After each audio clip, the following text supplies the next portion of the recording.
Welcome. Maybe you're eating. We're not. Ora Egbali kicks off Beth Am's second season of Lox and Learn during our year of Am with a delicious discussion about culture, legacy, food, and family. We know Jews are all over the world. Jewish food is all over the world, but Jewish food is different all over the world. And that's what's super exciting. We all may say the same prayers, but we're eating different food. And that's beautiful. Just a moment about what the Lox and Learn schedule looks like for this spring. A ton of really cool stuff.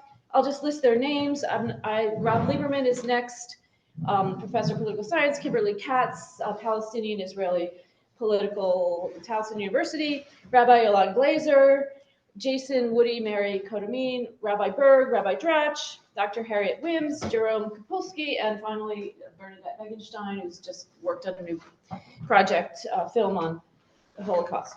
So Ora, who grew up in Shiraz, Iran, Jewish, and immigrated to the US as a teenager. The flavors and textures of her family's Persian recipes kept her religion and culture close by while she navigated becoming an American. Now she's a master cook and specializes in Sephardic cuisine for an Ashkenazi palate. A critical care nurse. She lives in the Pikesville Jewish community. Let's give a warm welcome. What follows is a talk about being Jewish in Iran, the culture, and the cuisine. Let's welcome Ora Manuel to Beth Am. Good morning. Do you hear me well? Yes. Okay. Thank you for having me.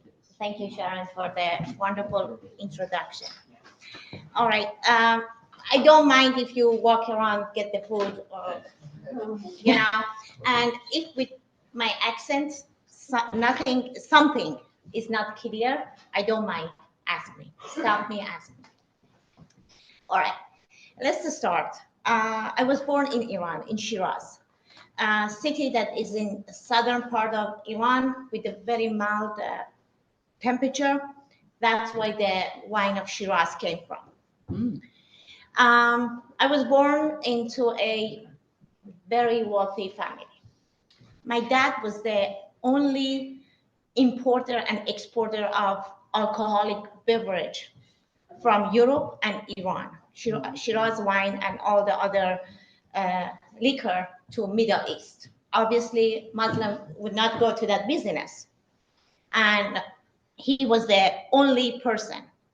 He was very wealthy, had a very connection to Shah of Iran, to politician, traveled as much as he could. My dad was born into a very, very poor family. He was one of 10, the oldest boy. None of us we did not know that my grandfather was a gambler. And whatever he would make, he would gamble that night and come home empty-handed. Then my dad remembered being hungry, not having food, not having oil for lamp at that time in Iran. Then it was his dream to become wealthy. When he became wealthy, he never forgets any person who was in need. He was one of the biggest donor in the city. I remember as a young kid, we always had a wedding in our house, some ceremonial in my house. And my dad paid the dowry for this person, that person, and not even only Jews, Muslims too. And we did not know about this until he passed away 3 years ago, and then keep thinking people approach us and said, your dad paid for my wedding, your dad paid my debt. And we were like, okay, we did not have any clue. But one thing we knew that when my dad got arrested in 1979 by the Revolutionary Guards, but at that time, they were all these young boys and by the like sort of Hamas ideology that the Jews are dirty, they cannot live, and all of that. My dad got arrested and they took him to the prison. But who saved him? A boy that my dad paid money every month to the family. He recognized my dad, opened the jail, and after 7 days, my dad escaped. But unfortunately, even though he had lots of assets around the world, he could not reach any of them because, first of all, Iran at that time did not have any connection to the outside world. Second, he was afraid. He did not leave the house for a year. We lost everything. But we were lucky that my dad had a smaller house. At that time, I was 6. Then I don't remember the golden years of Iran during the Shah, when Iran was obviously as equal to Western world. Women had the right to vote. Women were free, everything. Okay, life goes on. I went to school. I went to public school. I studied with Muslim girls. And at age of 17, I did not live in Iran anymore. One of my sisters, oh, I forgot to say, we are 4 girls. We were 4 girls. I lost my sister a few months ago, and a boy. My brother was 7 months when revolution happened. One of my sister, she escaped with her husband to US through Pakistan by smugglers 8 years prior. Then when I was 17, I was about to graduate high school. I told my parents, there is no future in here for me. It was post-war of Iran and Iraq. Almost all the Jewish boys had escaped from Iran because they didn't want to go to army, to the war. And as a woman, my chance of going to university is 0. As a Jewish woman, negative 100.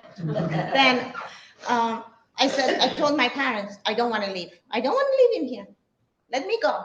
And my dad, I remember we were sitting during the lunchtime at the table, and my dad looked at me and said, you're not going by smuggler. If you get a passport, you can go. I looked at him, I said, you said it. He said, my name is on the blacklist. How can you get a passport?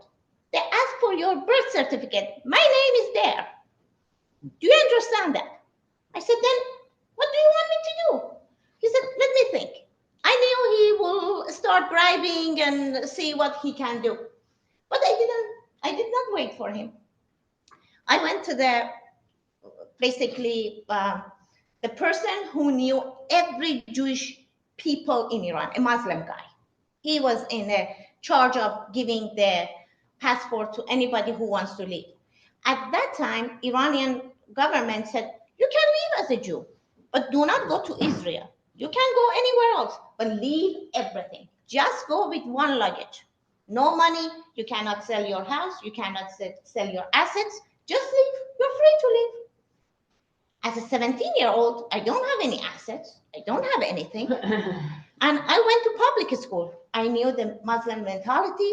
I did not have a Jewish accent, Persian Jewish accent. And I don't look like Jew because my mom was very white and fair, but my dad was darker. Then I don't look like Jew.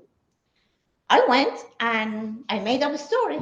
I said, my first cousin in France is marrying a Christian guy, and I'm going to stop her. He looked at me, he said, you? Who are you? I said, she would not listen to anyone, but she would listen to me. He said, then what would you do? I said, I would tell her to marry a Muslim man. He looked at me, he said, good job, yes, that's good. Okay, if I give you a passport, how long you go for? I said, for 2 weeks. He said, go get the ticket, come back. I said, but if I get the ticket, how you guarantee that I get my passport? He said, I'll give you a passport. I came home. My dad said, it's a trap. I said, what do you mean it's a trap? He said, it's a trap. I said, you're always negative. You're always looking at you're very pessimistic. No, look at the bright side. He told me. My dad said, no. My mom said, okay, let's get the ticket. I called my sister who was in here. not directly. I had to call someone else in Europe. They would tell my sister in America. I called that person and I said, I need a visa to Vienna. At that time, we're talking about 1992 now. In 1992, there were big organizations through US government that bringing Jews out of Iran. Russia, Iran, Azerbaijan, anywhere that the Jews wanted to live. Then that person said, okay, you need to send a document, fax a document from a rabbi that you're Jew. A rabbi give me a document, I faxed it. Now I have a visa to Vienna. In a matter of 2 days, I had a visa. And then I went back to him with the round trip ticket for 1 week, not 2 weeks, 1 week. To France. To France. Okay. Sorry. I'm sorry, not to France, to Vienna. Oh, to Vienna. Okay. And then he looked at me, he said, you're going to Vienna, you're not going to France. I said, they are going to a trip in Vienna. He said, okay, you're coming back. He looked at the ticket. I have a round trip ticket. He said, okay, you're coming back. I said, I'm coming back. And then I came to Tehran. I went to the embassy. I got my Austria's visa. And then my parents just dropped me off at the airport. They did not come inside because I knew I would cry and that would be a disaster. All right. Have you watched the movie Argo? Okay. That's the same way that I left. Control booths, one after another. They interrogate you. Okay, where are you going? Who are you with? I'm with the small luggage. No identification of I'm Jewish. Or the only thing I had, it was a small siddur that my dad gave me, and then I put it in my bra. At that time in Iran, obviously it was not very such a high. What's the word? High technology. Then they would just pat you when you leave. They didn't have like in here a scanner or anything. Anyhow, I passed. I passed. I sat in the airplane, but few times they had stopped the airplane and grabbed the girls or from the airplane by the government. The family thought she left, but she was abducted by the government from the airplane. Until the door closed, I start crying. I don't know where I'm going. I don't speak a word of English. The only thing I knew, my sister told me, do not take off your hijab. When you're arriving in Vienna's airport, a rabbi will pick you up. And I arrived. He approached me. He welcomed me. He said, Ivrit? I said, no. He said, English? I said, no. He said, Yiddish? I said, no. He said, Oy vey. I said, Oy vey. Then, when I got to his house, I realized I'm not the only one. There are other girls too. And there were other boys in the different building with the different rabbi. But from that moment, all the girls realized, these boys are not Jewish. And we told the rabbi, we said, he's not Jewish. They're not Jewish. And he said, he just did this. But ambassador was not stupid. He knew. And the boys have been there for years, some of them. Okay, to make a story short, it was a fantastic time. I stayed there for 28 days. I broke the record. Everybody stayed for a year. Everybody was ready to have an interview with ambassador. For me, I went in, I'm ready to answer all the questions, why I'm coming, what's my goal in US, all that. He looked at me, he said, welcome to America. What? I looked at the person, I said, why? She said, I don't know. Wow. She said, you're pretty. I said, me? But then the reason that I stayed for 28 days was because a big rabbi, a Sephardic rabbi in Baltimore, Rabbi Haber, Mom came, she was in a wheelchair for 2 days to come to US. She stopped, and then in the rabbi's house, I offered my bed to this old lady. That's it, for 2 nights. Hmm. I think that was the only reason I stayed there for 28 days. Even I was worried that all my medical exam results do not make it at the same time, all the paper, because now my visa, and it's ready to US, but not all the documents was in the order. I made it, I came, I stayed and lived with my sister for 5 years. I got married and moved to Baltimore. I have 3 kids, 20, 17, and 14. My 20-year-old is in college, and the other 2 are in Beth Am. What else I can tell? I can tell you about the effect of Hamas and Israel war on Jews in Iran. When it all happened, when we were so worried from the relatives that they were in Israel and the relatives that they were still in Iran. Believe it or not, my oldest sister still lives in Iran. It's sad. It's very sad. When she needed to leave, she did not. Now that she wants to leave, US doesn't have a program for them to come. And if they want to leave, they would leave with nothing. And imagine at the age of 60, you leave to another country with an empty hand. How is possible? Anyhow, I don't talk about anything politics to my sister over the phone, but the Jews has a dialect that like Yiddish in Iran. We call it Judi. We speak sometimes in Judi, which I am very bad at, but we speak a little bit, and then she says all the time, it's not good, it's not good. But one thing that for sure we know, that when the war broke, all the basically rabbis went to these mullahs and said, we don't support Israel, and they try to bribe them in order to leave. Life in Iran is all about bribe. You want to do something, you have to have money. If you don't have money, life is miserable. And then another thing that you might ask, or you might wondering, why do I like cooking? Okay. Imagine all my life, I did not go to bar. I did not go to movies with my friends. I did not do anything except staying home, reading books, and cooking with my mother, who's an amazing cook. And from the young age, I realized cooking and baking is a chemistry. And I love the process of these changes. Okay. Then I always wondering, what's the difference between baking soda and baking powder? Why we use one and one not use the other?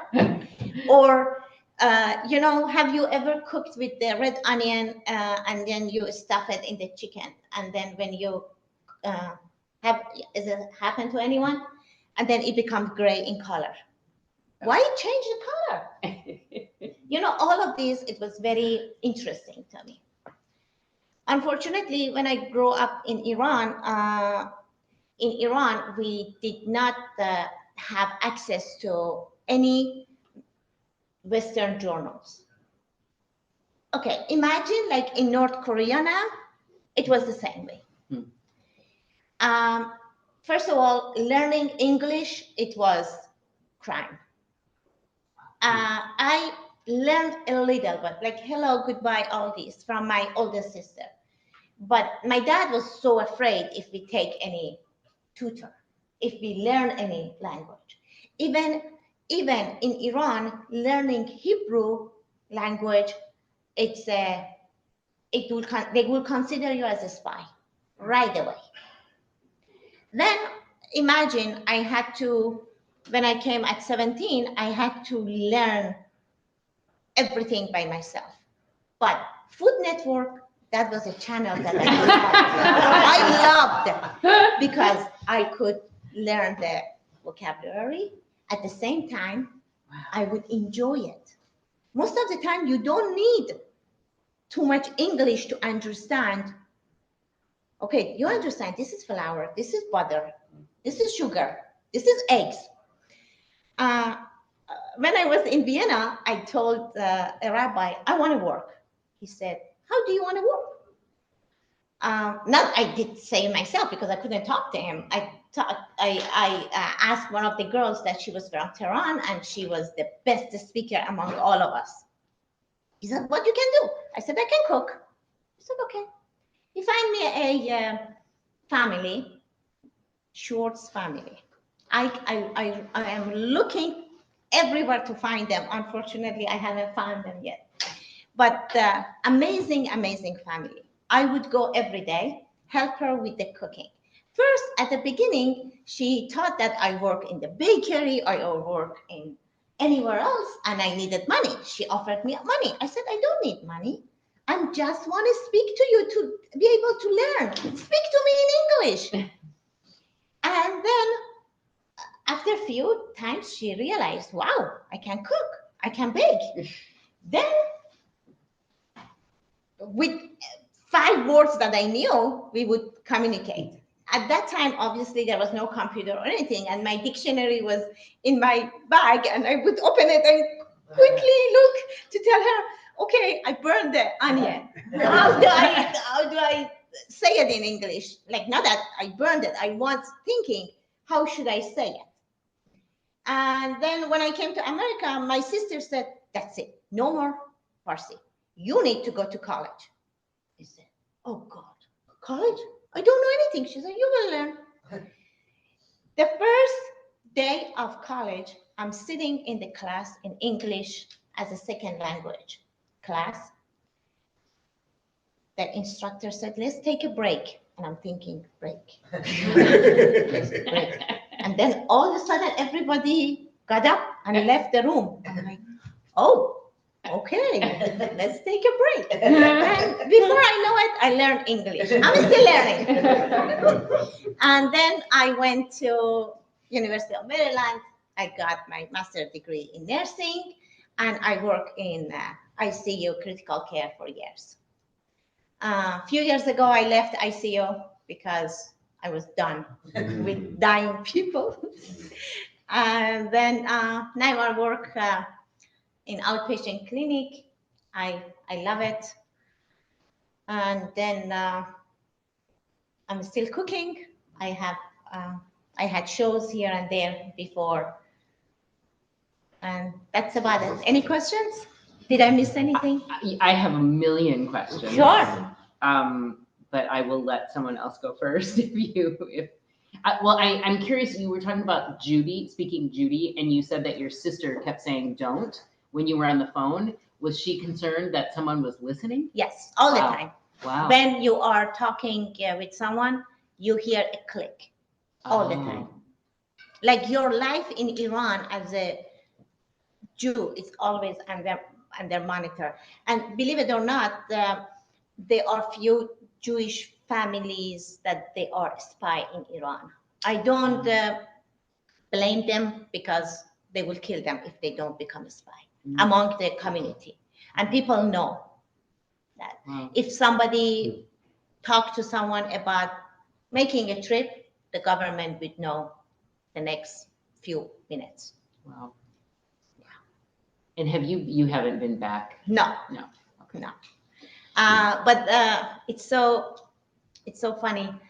I missed my sister. I really wanted to see her. Then about 15 years ago, I told her, come to Turkey. I want to see you. And then and my parents came 10 years after I came. My dad bribed a lot, and they left under a fake identity. And then, but my sister was in Iran, and my dad was getting old, and my dad wanted to see her. I told her, come to Turkey, and then she said, no, I want to go to Israel. And then just to see everyone, she never been in Israel. We knew that Israel would help.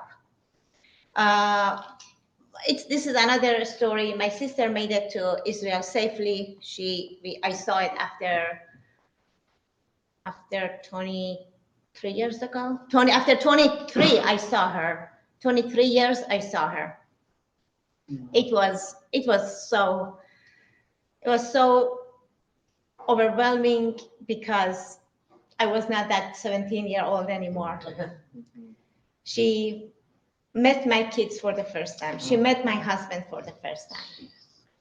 And then, thank God she made it. Thank God they made it. Sorry. Thank God she made it back safely. We were worried. Okay, any more questions? Yeah, no, go ahead. Okay. Yes. I know that when Israel was created, Jews in a lot of the Arab countries were moved out to Israel. Did this not happen in Iran also? Yes, it did. Can you repeat the question? Yes. I'm not sure. The question was that when Israel established, the Jews from around the world immigrated to Israel, and has it been the case for the Jews in Iran? Yes. As a matter of fact, I had my dad's and my husband's uncle. He was a lone soldier, and he passed away as a lone soldier in Israel during the Yom Kippur War. My husband's uncle. It happened, and mostly at that time, the Jews that they were in the lower class, that in Iran did not have any opportunities, they immigrated. And now I have a like third cousin, fourth cousin that they are tried in Israel, and their kids now are big people in Israel. You know, it happened. Yes, a lot. This is an amazing story to hear now as we're thinking about Israel so much. I want to ask about cooking and about what it's like to cook in Baltimore. I know are there other communities that are also sharing the food culture here, whether it's Muslim, Christian, Jewish, and how does that work here in Baltimore, getting ingredients and the kinds of things that you've been doing in cooking? Right. Okay. Thank you to Amazon. I can get everything from LA. What was the question? Oh, the question was that about cooking. Am I getting all the ingredients easily in Baltimore? Mhm. And has the effect of the different Persian communities on the cooking, as far as the Christian or the other Muslims? Or okay. Finding the ingredients is so easy these days. I shop in H-Mart. I shop in Russian store. I shop in Arab store. Don't judge me on that. But when I go to Arab store, they don't know I'm Jew, because I know Arabic. I can honestly, I can throw words at them. I cuss them, honestly. But I go to the Syrian one. The Syrian Muslims are in Baltimore. They escaped Islam as well. Then they're not 100% pro Jews, but I can see they are milder attitude. They have milder attitude compared to other Muslims.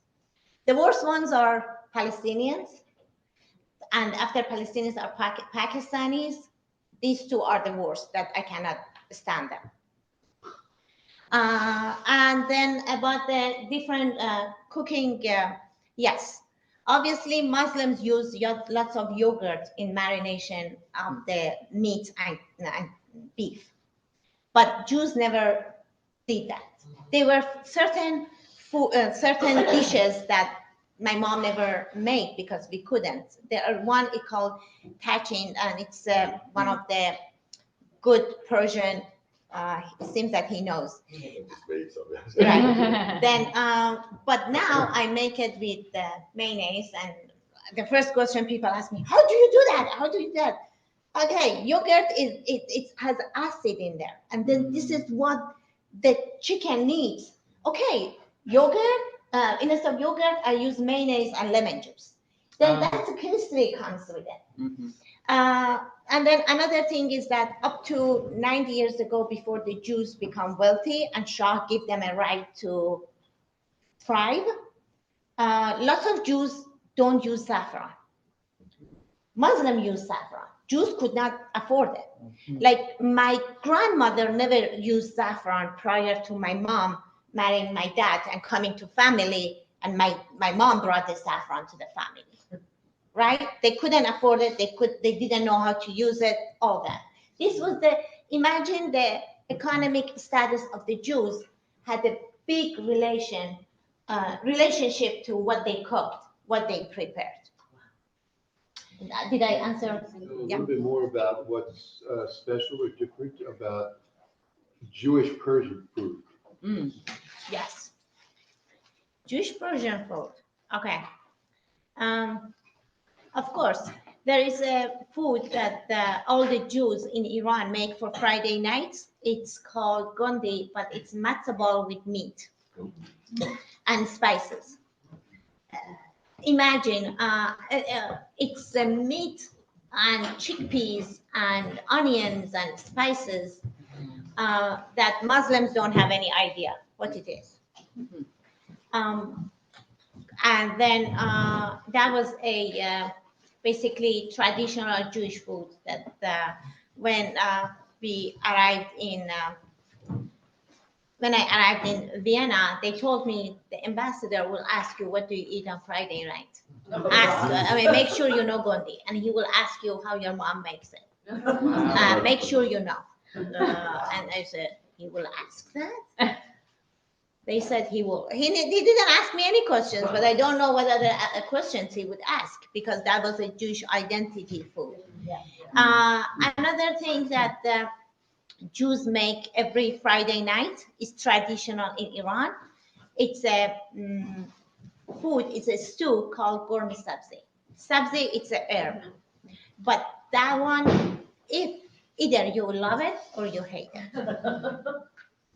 As a matter of fact, in Beth Am every winter we had a winter tournament. It's a basketball tournament. And in beginning of December, I had 8 boys coming, and I was hosting 8 boys. One of the boys, he was coming from Austin. He came to my kitchen and he said, "Are you making gourmet sabzi for Friday night?" I looked at him. I said, "How do you know gourmet sabzi?" He said, "I lived in LA. I ate it every Friday night in my best friend's house. They were all Persians." I said, "Oh, no, I was not planning." He said, "Do you have anything in the freezer?" I said, "No, but I can make you." He said, okay, thank you.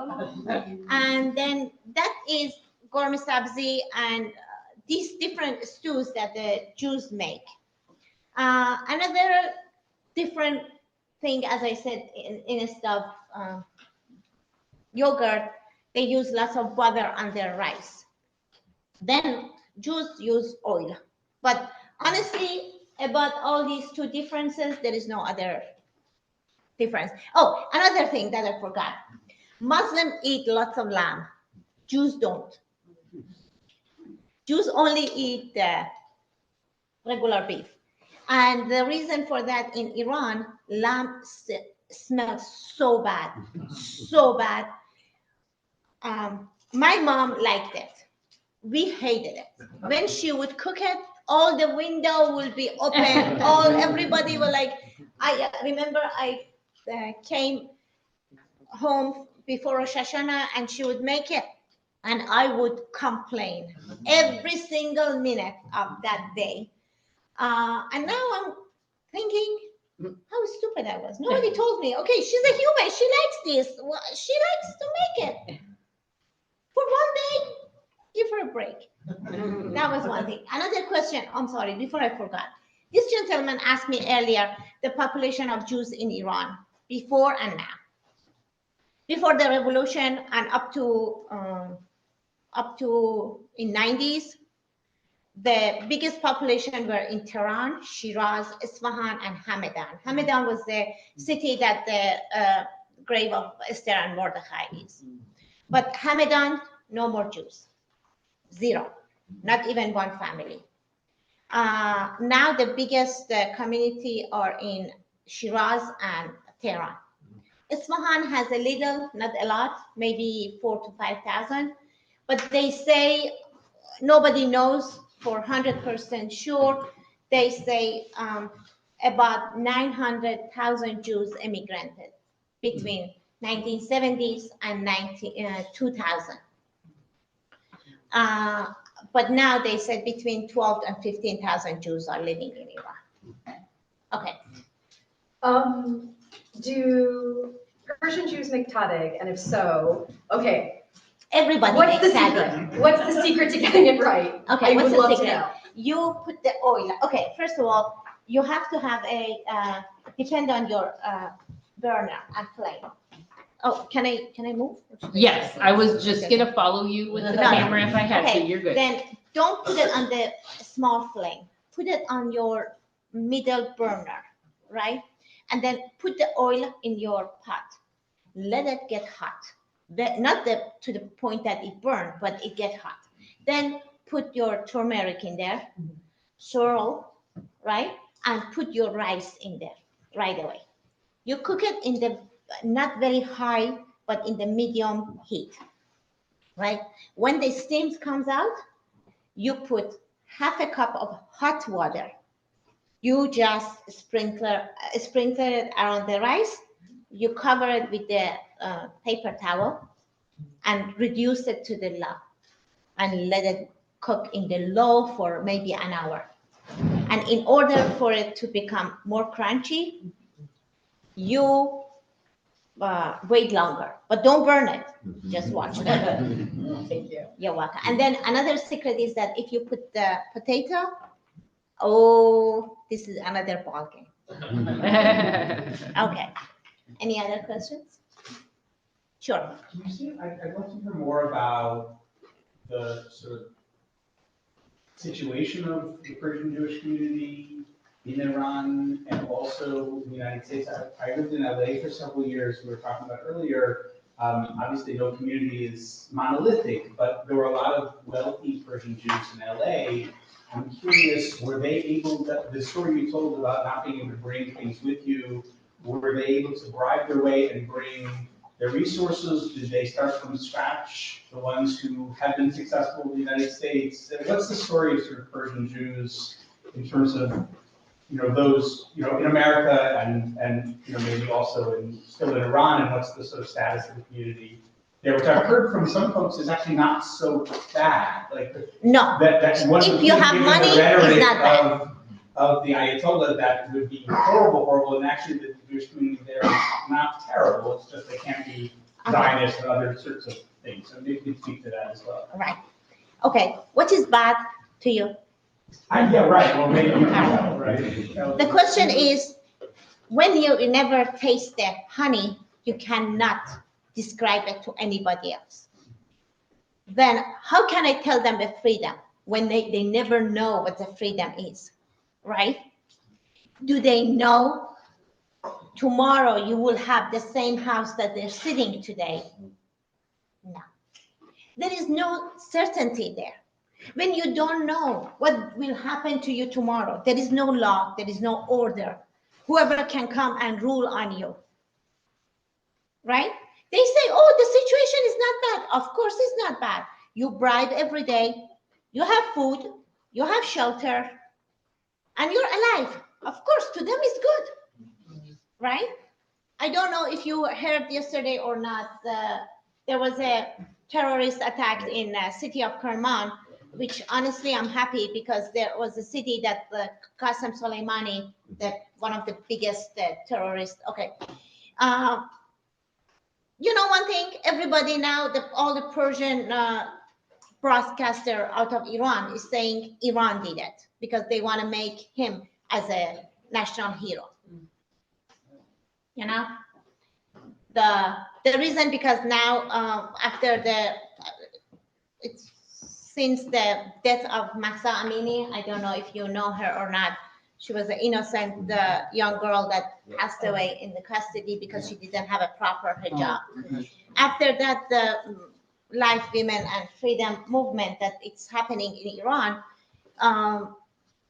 the people are against the government, and the government did this, horrendous act yesterday to kill 100 people just to make Qasem Soleimani as a hero.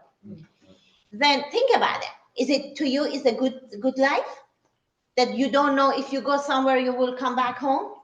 No, it's not a good life. But they don't know better. In here, as a citizen, U.S. citizen, I have rights. Nobody blame me for my identity. Nobody blame me for my beliefs. Right? They don't know better. But to them, it's not a bad life.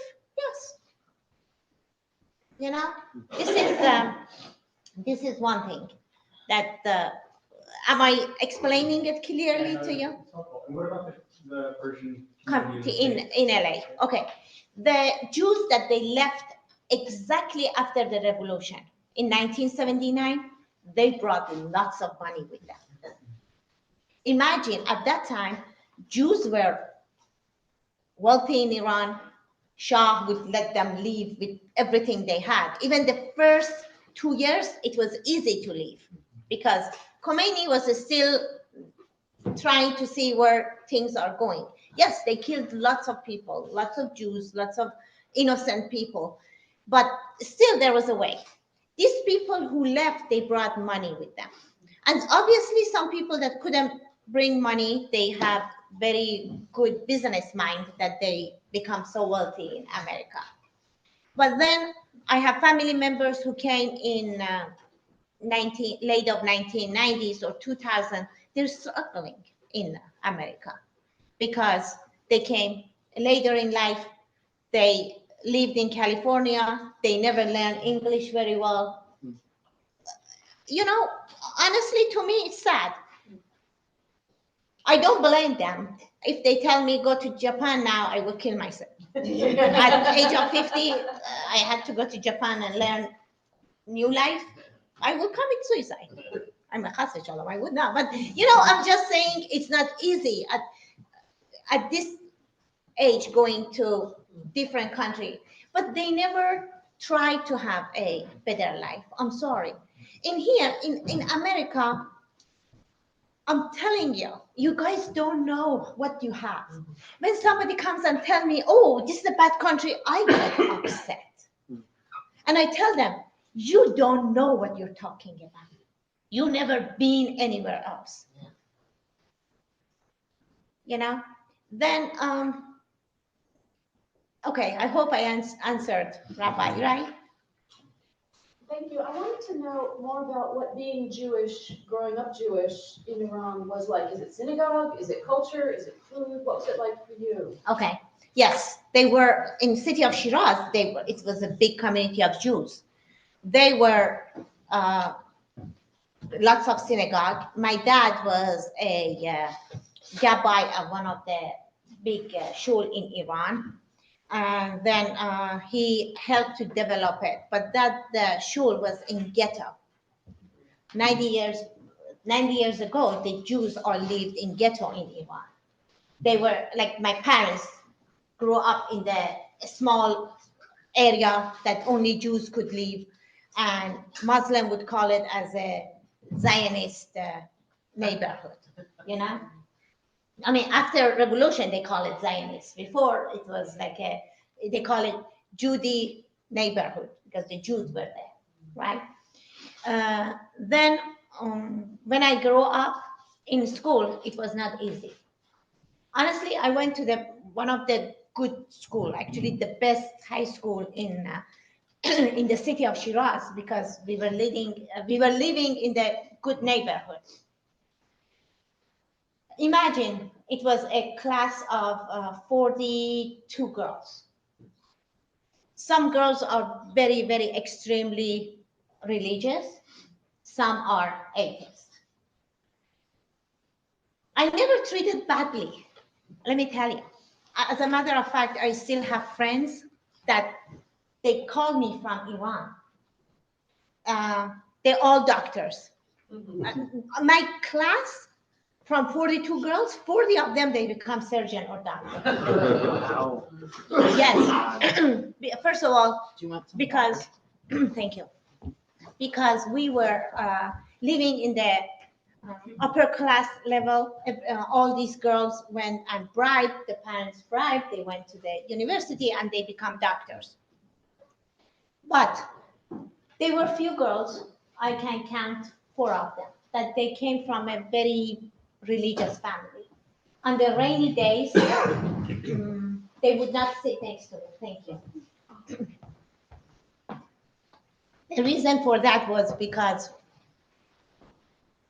when per Muslim religions, if non-Muslim get wet, they become not kosher. Wait, say it again? Non-Muslim, Mhm.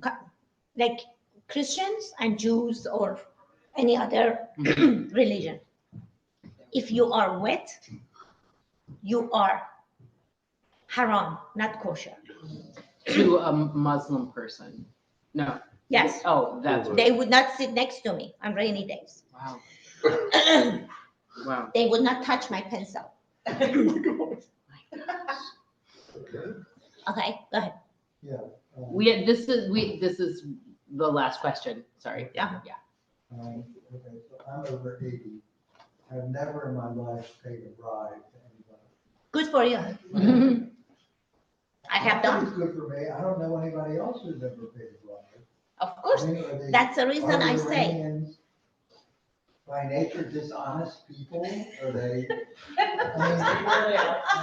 mean, where did this come from? Okay, in order for you to leave, it doesn't mean that you're honest or not. You do anything that you can leave.